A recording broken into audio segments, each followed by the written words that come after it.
Would you say that this is a boy toy or a girl toy? How about the way that I'm dressed? Am I dressed femininely or masculinely? The truth is, our beliefs and values are not shaped by us, rather they are shaped for us through socialization.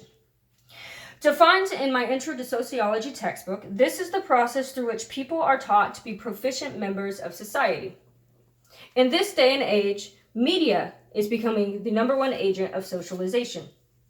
According to the first quarter 2018 Nielsen Total Audience Report, adults spent more than 11 hours a day engaged with various media outlets.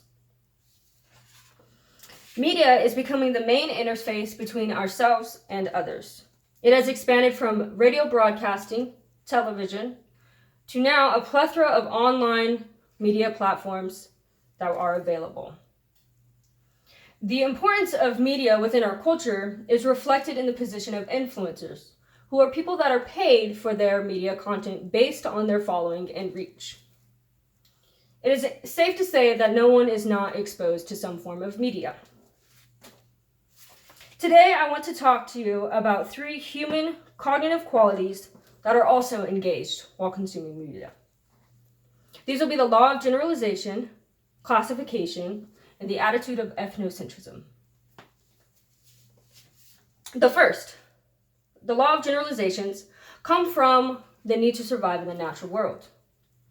Chris Sims, assistant professor at Reslar Polytech Institute, explains, if a bird eats a poisonous species of butterfly, it would quickly learn to avoid preying on that species again.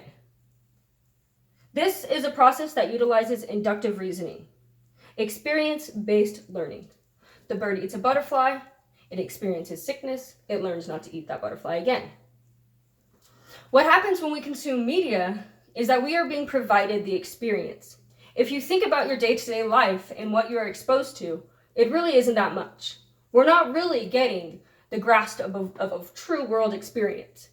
You go to work, you see your coworkers, you have your core group of friends, you have your family, mostly people that look like you, people that are in your circle. We don't experience things much outside of ourselves. Media inserts that experience. We then use inductive reasoning to draw conclusions and generalizations, just like the bird who eats the poisonous butterfly and learns not to eat it. This loops into classification. Classification, described by Susan P. Robbins of the University of Houston, is something that comes naturally for us as humans and is essential in development of cognitive abilities. This natural process, though, leads to binary thinking, which pits the two opposites against each other. Proneness to binary thinking is evident across all cultures. It goes to show that classification has been a part of humanity forever. When looking at mythology surrounding twins, you often see that one twin is good and one twin is bad. This is a cognitive function that helps us make sense of the world. At the same time, when we consume media, classification is happening. Based on the inputs of the variables of the narratives, things will have a negative connotation or a positive connotation. Those classifications tie with the generalizations. We have a virtual experience, use inductive reasoning, classification happens. Generalizations are made. Ethnocentrism is judging another culture based on how it compares to one's own. Described by sociologist William Graham Sumner, ethnocentrism involves a belief or attitude that goes against that one's own culture is better than all others.